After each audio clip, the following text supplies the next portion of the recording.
बिस्मिल्लाहिर्रहमानिर्रहीम। अस्सलाम वालेकुम नाज़रीन, कैसे हैं आप सब। अल्लाह पाक आपको ढेरों खुशियाँ दे, आमीन सुम्मा आमीन। तो आज मैं लाई हूँ आपके लिए बहुत ही आसान और मज़ेदार रेसिपी गाजर के मुरब्बे की।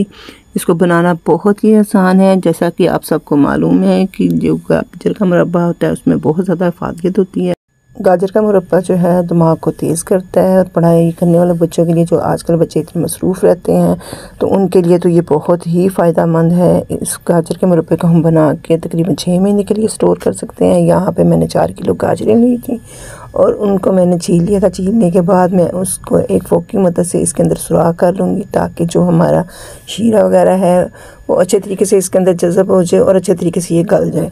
तमाम गाजरों को मैंने इसी तरीके से कर लिया। और गाजरें यहाँ पे मैंने बहुत बड़ी वाली नहीं ली थी, जो चंद मेरे पास बड़ी वाली थी उसके अंदर ये दरमियान में जो सख्त वाला हिस्सा है वो मैं इसको निकाल दूँगी। यहाँ पे आजकल आपको पता है बाज़ार में गाजरें काफ़ी सस्ती आई हुई हैं। इस तरीके से अगर हम बना के बच्चों के लिए रख दें तो हमें बड़ी आसानी होगी उनको देने में। बाज़ार से तो वैसे भी चीज़ें अच्छी नहीं आजकल मिलती, केमिकल वाली होती हैं। तो आप घर में ये मुरब्बा जात बना के दिया करें बच्चों को। और यहाँ पे मैंने एक पतीला रख दिया पानी के लिए उबलने के लिए। जैसे मेरा पानी गर्म हुआ है तो गाजरें मैंने उसके अंदर डाल दी हैं। पानी मैंने इसके अंदर कम ही रखा था क्योंकि वो पानी गाजरों का खुद से भी होता है। तो इसके अंदर तकरीबन मैंने 2 लीटर पानी शामिल किया था। और ये देखिए गाजरें मेरी यहाँ पे पक रही हैं।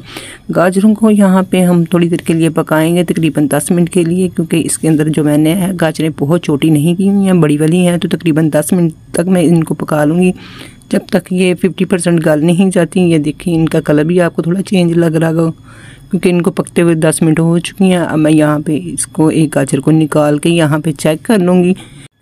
गाजरें आपने बहुत ज़्यादा गलानी नहीं है, बस 50% तक होनी चाहिए ताकि हमने शीरे में बाद में पकानी है। तो इस तरीके से मैंने इसको एक फोक की मदद से चेक कर लूँगी। ये देखिए कितनी आसानी से यहाँ इसके अंदर सुराख हो रहे हैं। तो ये बिल्कुल तैयार है मुरब्बे के लिए। अब मैं इसको छलनी की मदद से एक परात में निकाल लूँगी। इसके बाद हम इसका शीरा तैयार करेंगे। ये देखिए परात में मैंने इन तमाम गाजरों को निकाल लिया।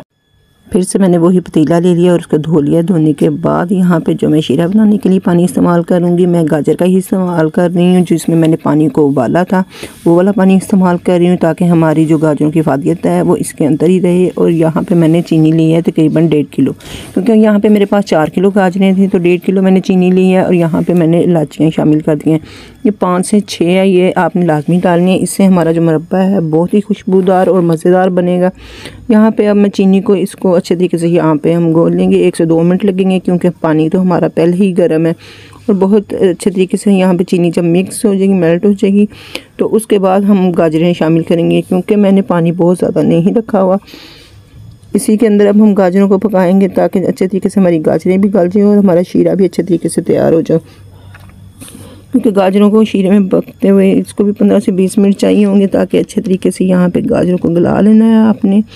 ये देखें यहाँ पे मैंने तमाम गाजरों को शामिल कर दिया है और अब इनका कलर भी कितना ज़बरदस्त हो गया है शीरे में पकते हुए। यहाँ पे इसको तकरीबन 10 से 15 मिनट हो चुके हैं। यहाँ पे भी हम अच्छे तरीके से चेक करेंगे। यहाँ पे जो है चाश हमारी गाढ़ा होना शुरू हो गई है। यहाँ पे आपने चाश जो है बहुत ज़्यादा गाढ़ी नहीं करनी और आपने चेक कर लेना है। जैसे ही हमारे हाथ पे चिपकेगी हल्की सी एक तार वाली चाशनी, वो वाली हमने तैयार करनी है। और साथ में यहाँ पे मैंने एक जो और चीज़ शामिल की है इसको महफूज करने के लिए, वो थी यहाँ पे लेमन जूस। ये आपको मैं दिखा भी रही हूँ। ये देखें हमारे यहाँ पे अब चाश बिल्कुल भी गाढ़ी नहीं है। ये इस वजह से है जो कि इसके अंदर हमने लेमन जूस डाला है, उसकी वजह से जो हमारा मुरब्बे की चाश है वो बिल्कुल भी गाढ़ी नहीं होगी। ये यहाँ पे मैंने इसको पूरी रात इसके अंदर ही रहने दिया था शीरे के अंदर। ये देखें हमारा जो शीरा है वो बिल्कुल भी गाढ़ा नहीं है और बिल्कुल परफेक्ट है। और गाजरें देखें कितनी सॉफ्ट और कितनी नरम हो चुकी है और बहुत अच्छे तरीके से यहाँ पर गल चुकी हैं। और माशाल्लाह से देखें मेरा मुरब्बा बहुत ही ज़बरदस्त बना है और इसकी चाश देखें बिल्कुल भी गाढ़ी नहीं है। और गाजरों का कलर तो माशाल्लाह से बहुत ही ज़बरदस्त है। नाज़रीन, अगर आपको मेरी वीडियो पसंद आती है तो वीडियो को लाजमी लाइक शेयर किया करें। और अगर आप मेरे चैनल पे नए हैं तो चैनल को सब्सक्राइब कर लें ताकि आप मेरी नई आने वाली वीडियो से आगाह रह सकें। माशाल्लाह से आप इसको 6 महीने तक स्टोर कर सकते हैं। इसके अंदर जो हमने लेमन जूस डाला था वो इसीलिए था जो हमारे मुरब्बे को बिल्कुल भी ख़राब नहीं करेगा।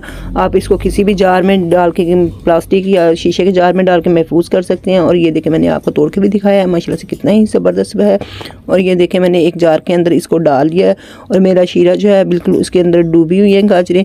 जब इसके अंदर ऐसे शीरा होगा तो बिल्कुल भी गाजरें ख़राब नहीं होंगी और ना ही उनका कलर ख़राब होगा। दुआ में याद रखिएगा। इंशाल्लाह फिर मिलूँगी नई वीडियो के साथ। अल्लाह हाफिज़।